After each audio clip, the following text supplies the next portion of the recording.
नमस्कार. सादर करीत आहोत ठाणे वार्ता. ठळक घडामोडी. केवळ कार वॉशिंग सेंटरवर बंदी हा कामगारांवर अन्याय. बंदी तात्काळ न उठवल्यास तीव्र आंदोलनाचा शेकापचा इशारा. ठाणे जिल्ह्यात ॲग्री स्टॅक आय डी आधारित खत वितरणाबाबत केंद्रीय समितीचा पाहणी दौरा. आणि अंतर्गत मेट्रोच्या नावाखाली ठाणेकरांच्या पैशाची लूट कशासाठी, राष्ट्रवादी शरद पवार गटाच्या मनोज प्रधान यांचा सवाल.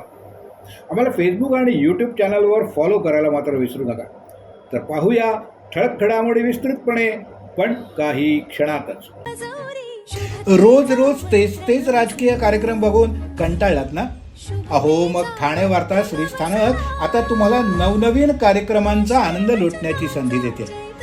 आपल्या घरातील लग्न, मुंज, कोणतंही शुभकार्य अशा विविध घटनांचा आनंद आपण ठाणे वार्ता श्रीस्थानक वाहिनीवर लुटू शकता आणि सगळ्यांपर्यंत पोहोचवू शकता. यासाठी फक्त एवढंच करायचं, या दूरध्वनी क्रमांकावर संपर्क साधायचा. आपले कार्यक्रम आमच्यापर्यंत सगळ्यांपर्यंत पोहोचवायचे. आपण पाहत आहात श्रीस्थानक वाहिनी, ठाणे जिल्ह्याचं मुख्य व्यासपीठ. ठाणे वार्ता पहा श्रीस्थानक वाहिनीवर. आता सकाळी 9:15 पासून रात्री 9:15 पर्यंत ठाणे वार्ता, ठाण्यातील पहिलं दृकश्राव्य माध्यम. ठाणे वार्ता आणि श्रीस्थानक वाहिनीचं लाईव्ह स्ट्रीमिंग.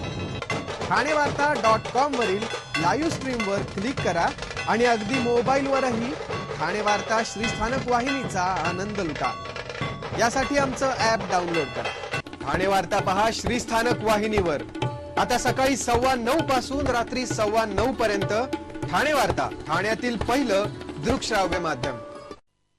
आपण पाहत आहात श्रीस्थानक वाहिनी, ठाणे जिल्ह्याचं मुख्य व्यासपीठ.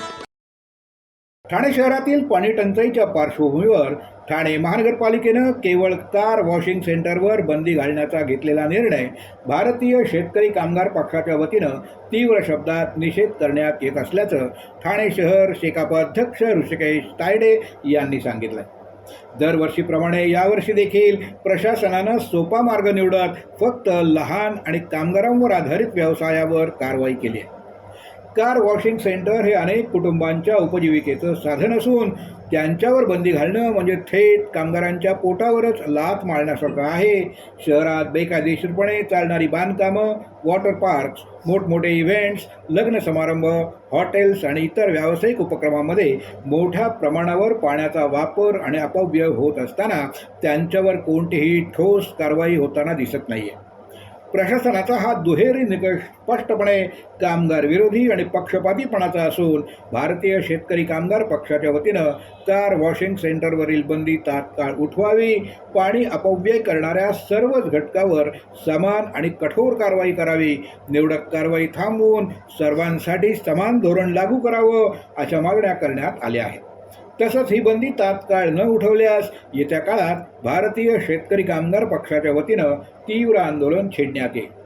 या आंदोलनाची सर्व जबाबदारी महानगरपालिका प्रशासनावर राहील, असा इशारा देखील ठाणे शहर शेकापाध्यक्ष ऋषिकेश तायडे यांनी दिला आहे.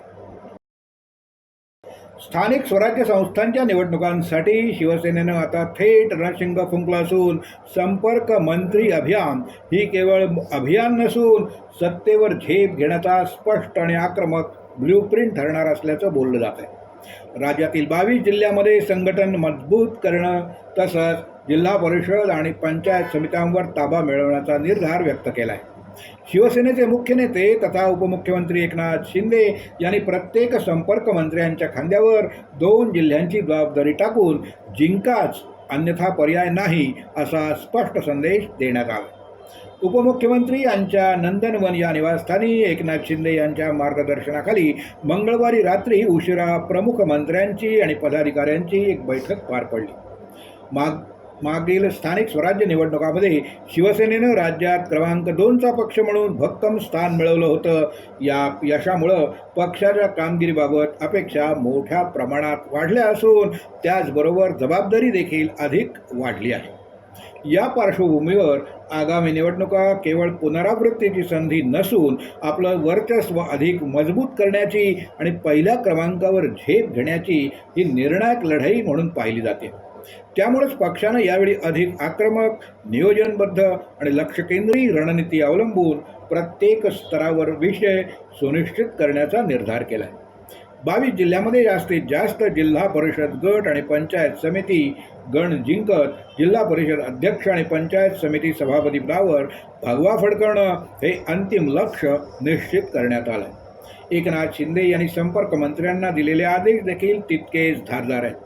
एकूणच शिवसेनेचे हे संपर्क मंत्री अभियान म्हणजे साधा कार्यक्रम नाही, तर स्थानिक सत्तेवर थेट कब्जा मिळवण्याची आक्रमक मोहीमच आहे. संघटन, प्रशासन आणि निवडणूक व्यवस्थापन या तिन्ही आघाड्यांवर एकाच वेळी जोरदार हल्ला चढवत शिवसेना आता मैदानात उतरली असून येणाऱ्या निवडणुकांमध्ये हा धडाका किती प्रभावी ठरतो याकडे संपूर्ण राज्याचं लक्ष लागून राहिलंय.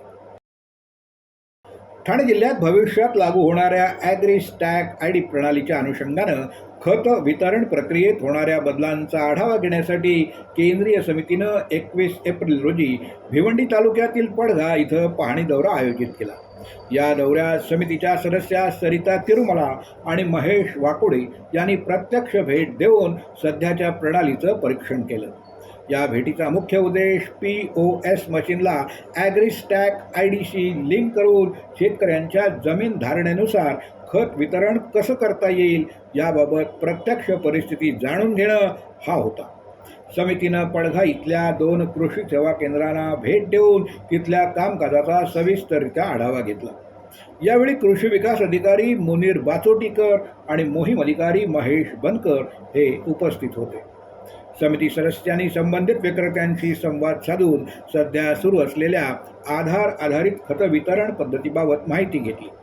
पाहणी दरम्यान समिती सदस्यांनी शेतकऱ्यांशी थेट संवाद साधून सध्याच्या पद्धतीत येणाऱ्या अडचणी, अनुभव आणि अपेक्षा जाणून घेतल्या. शेतकऱ्यांनी आधार आधारित प्रणालीमुळे खत वितरणात पारदर्शकता वाढल्याचं नमूद केलं. मात्र काही तांत्रिक अडचणींचा देखील त्यांनी यावेळी उल्लेख केला. यावेळी समितीनं स्पष्ट केलं की भविष्यात ॲग्रीस्टॅग आयडी प्रणाली लागू झाल्यानंतर खत वितरण अधिक शिस्तबद्ध आणि अधिक अचूक होईल. शेतकऱ्यांच्या जमीन धारणेची नोंद प्रणालीशी जोडली गेल्यामुळं त्यानुसारच खताचं वितरण केलं जाईल. यामुळं गैरवापराला मोठाच आळा बसेल. तसंच प्रत्येक शेतकऱ्याला त्याच्या हक्काचं खत मिळण्यास मदत होईल. नवीन प्रणालीमुळं कृषी सेवा केंद्रावरील विक्रेत्यांना खत विक्री करताना अधिक सुलभता मिळणार असून अनावश्यक अशा तांत्रिक अडचणी कमी होतील अशी माहिती समितीनं दिली आहे. पाचपाखाडी इथल्या श्री गणेश रहिवासी सेवा संघ Khale compound A1, A2, B1, B2, C1, C2, D1, D2 या इमारतीमधील रहिवाशांना पिण्याच्या पाण्याची समस्या जाणवत होती. सोमवारच्या जनसेवकाचा जनसंवाद या कार्यक्रमात तिथल्या रहिवाशांनी आमदार संजय केळकर यांची भेट घेऊन त्यांना तसं निवेदन दिलं होतं. तातडीनं आमदार केळकर यांनी संबंधित अधिकाऱ्यांना फोन करून सूचना केल्या. आज त्या कामाचा शुभारंभ आमदार संजय केळकर यांच्या हस्ते करण्यात आला. स्थानिक नगरसेवक नारायण पवार यांनी देखील याबाबत पाठपुरावा केला होता. यावेळी परिसरातील नागरिक मोठ्या संख्येनं उपस्थित होते. रोज रोज तेच राजकीय कार्यक्रम बघून कंटाळलात ना? अहो, मग ठाणे वार्ता श्रीस्थानक आता तुम्हाला नवनवीन कार्यक्रमांचा आनंद लुटण्याची संधी देते. आपल्या घरातील लग्न, मुंज, कोणतंही शुभकार्य अशा विविध घटनांचा आनंद आपण ठाणे वार्ता श्रीस्थानक वाहिनीवर लुटू शकता आणि सगळ्यांपर्यंत पोहोचवू शकता. यासाठी फक्त एवढंच करायचं, या दूरध्वनी क्रमांकावर संपर्क साधायचा. आपले कार्यक्रम आमच्यापर्यंत सगळ्यांपर्यंत पोहोचवायचे. आपण पाहत आहात श्रीस्थानक वाहिनी, ठाणे जिल्ह्याचं मुख्य व्यासपीठ. ठाणे वार्ता पहा श्रीस्थानक वाहिनीवर. आता सकाळी 9:15 पासून रात्री 9:15 पर्यंत ठाणे वार्ता, ठाण्यातील पहिलं दृकश्राव्य माध्यम. ठाणे वार्ता आणि श्रीस्थानक वाहिनीचं लाईव्ह स्ट्रीमिंग ठाणेवार्ता.com वरील लाईव्ह स्ट्रीमवर क्लिक करा आणि अगदी मोबाईलवरही ठाणे वार्ता श्रीस्थानक वाहिनीचा आनंद लुटा. यासाठी आमचं ॲप डाउनलोड करा. ठाणे वार्ता पहा श्रीस्थानक वाहिनीवर. आता सकाळी 9:15 पासून रात्री 9:15 पर्यंत ठाणे वार्ता, ठाण्यातील पहिलं दृकश्राव्य माध्यम. आपण पाहत आहात श्रीस्थानक वाहिनी, ठाणे जिल्ह्याचं मुख्य व्यासपीठ. 12,500 कोटी रुपये खर्चून ठाणे वर्तुळाकार मेट्रो प्रकल्पाची ठाणेकरांना खरोखरच गरज आहे का? अंतर्गत मेट्रोवर 12,000 कोटी खर्च करण्यापेक्षा 1,000 कोटी खर्च करून जर TMT सक्षम केली तर ठाणेकर सत्ताधाऱ्यांना दुवा देतील. आधीच मेट्रोमुळं शहरातील रस्ते नामशेष होऊ लागले आहेत. त्यात हा नवा घाट का घातला जातोय? या प्रकल्पाला आमचा तीव्र विरोध असेल, असं राष्ट्रवादी काँग्रेस शरदचंद्र पवार गटाचे जिल्हाध्यक्ष मनोज प्रधान यांनी सांगितलं. राष्ट्रवादी शरद पवार गटाचे ठाणे शहराध्यक्ष मनोज प्रधान यांनी अंतर्गत रिंग रेल्वे प्रकल्प बॅरिस्टरनाथ पै मार्ग, हिरानंदानी इस्टेट आणि बाळकुंभ मार्गे ठाणे रेल्वे स्थानकाला जोडण्यात येणार आहे. सुमारे 12,500 कोटी रुपये खर्च करून हा प्रकल्प राबवला जाणार आहे. मात्र ठाणेकरांना खरोखरच या प्रकल्पाची गरज आहे का? हा मोठाच प्रश्न आहे, असं प्रसारमाध्यमांशी बोलताना ते म्हणाले. या निधीपैकी 1,000 कोटी परिवहन व्यवस्थेसाठी देऊन इलेक्ट्रिक बसेस खरेदी केल्या तर शहरातील वाहतूक कोंडी मोठ्या प्रमाणात कमी होऊ शकते. आपण दररोज स्वतः बॅरिस्टरनाथ पै मार्गावरून प्रवास करतो. या रस्त्यावरून घरी पोहोचण्यासाठी आपल्याला किमान 3 सिग्नल पार करावे लागतात. इतकी वाहतूक कोंडी असते. या प्रकल्पानंतर ही कोंडी अधिकच वाढणार आहे. दरम्यान आनंदनगर ते साकेत दरम्यान रस्त्याच्या कामासाठी मोठ्या प्रमाणावर झाडांची कत्तलही करण्यात आली आहे. तसंच रिंग रेल्वे प्रकल्पासाठी सुमारे 3,000 झाडं तोडण्यास महानगरपालिकेनं परवानगी दिली. ज्या कारणासाठी आपण ठाण्यात राहायला आलो, चांगली हवा आणि हिरवळ, तेच घटक आता धोक्यात आले आहेत. त्यामुळं माझा या रिंग रेल्वे प्रकल्पाला ठाम विरोध आहे, असं त्याने म्हटलं आहे. मी सांगू इच्छितो, जोपर्यंत ठाणेकर नागरिक रस्त्यावर उतरत नाहीत तोपर्यंत अशा हजारो कोटी रुपयांच्या योजना सुरूच राहतील आणि आपण मात्र काहीही करू शकणार नाही. तसंच विदूषकाला निवडून दिलं तर सर्कसच पाहायला मिळेल, असा टोला देखील त्यांनी यावेळी लगावला. कळवा रेल्वे स्थानकात स्वयंचलित जिना अर्थात एक्सेलरेटर आणि पादचारी मार्ग यांचं नुकतंच उद्घाटन झालं. या कार्यक्रमात प्रमुख पाहुणे कल्याण जिल्हा प्रमुख गोपाळ लांडगे, पत्रकार मधुकर मुळूक, नगरसेविका प्रमिला केणी, अपर्णा साळवी, ॲडव्होकेट अनिता गौरी, नगरसेवक मंदार केणी तसंच शिवसेनेचे अनेक पदाधिकारी उपस्थित होते. ठाणे महानगरपालिकेच्या आस्थापनेवर सरळ सेवेच्या भरती प्रक्रियेमध्ये कोविड कालावधीत काम करणारे कर्मचारी आणि इतर विभागात ठोक पगारावर काम करणाऱ्या कर्मचाऱ्यांचा प्राधान्यानं विचार करावा, अशी मागणी रूपी प्रस्तावाची सूचना उपमहापौर कृष्णा पाटील यांनी ठाणे महानगरपालिकेच्या सर्वसाधारण सभेत मांडली असून भाजप गटनेते मुकेश मोकाशी यांनी त्याला अनुमोदन दिले. ठाणे महानगरपालिकेमध्ये सध्या विविध संवर्गाची सरळ सेवेनं भरती करण्याची प्रक्रिया चालू असून त्या अनुषंगानं प्रशासनाकडून कार्यवाही सुरू आहे. पण सदर सरळ सेवा भरती करताना ठाणे महानगरपालिकेत कोविड कालावधीत काम करणारे कर्मचारी आणि इतर विभागामध्ये ठोक पगारावर काम करणाऱ्या कर्मचाऱ्यांचा प्राधान्यानं विचार करणं जरुरीचं आहे. ठाणे महानगरपालिकेत कोविड कालावधीत जाहिराती देऊन विविध संवर्गातील कर्मचाऱ्यांची भरती केली गेली होती. तसंच काही विभागांमध्ये अत्यावश्यक बाब म्हणून ठोक पगारावर कर्मचाऱ्यांची नियुक्ती केली होती.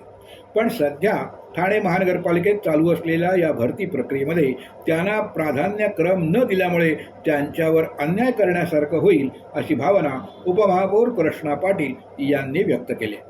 सन 2022मध्ये कोविडच्या कालावधीत ज्या कर्मचाऱ्यांची नियुक्ती केली होती त्यांना महानगरपालिकेच्या आस्थापनेवर घेण्यासाठी प्राधान्यक्रम देण्यात यावा, अशा प्रकारची चर्चा होऊन त्या अनुषंगानं कार्यवाही करण्यासाठी प्रशासनाला सूचना केल्याचं कृष्णा पाटील यांनी महापौरांना दिलेल्या पत्रात नमूद केलंय. रोज रोज तेच राजकीय कार्यक्रम बघून कंटाळलात ना? अहो, मग ठाणे वार्ता श्रीस्थानक आता तुम्हाला नवनवीन कार्यक्रमांचा आनंद लुटण्याची संधी देते. आपल्या घरातील लग्न, मुंज, कोणतंही शुभकार्य अशा विविध घटनांचा आनंद आपण ठाणे वार्ता श्रीस्थानक वाहिनीवर लुटू शकता आणि सगळ्यांपर्यंत पोहोचवू शकता. यासाठी फक्त एवढंच करायचं, या दूरध्वनी क्रमांकावर संपर्क साधायचा. आपले कार्यक्रम आमच्यापर्यंत सगळ्यांपर्यंत पोहोचवायचे. अहो, आपण आपलं घर स्वच्छ, सुंदर, नीटनेटकं ठेवतो ना, मग आपण आपल्या शहराच्या बाबतीत उदासीन का? आपलं शहर स्वच्छ, सुंदर आणि नेटनेटकं ठेवणं ही आपली जबाबदारी आहे. हो ना?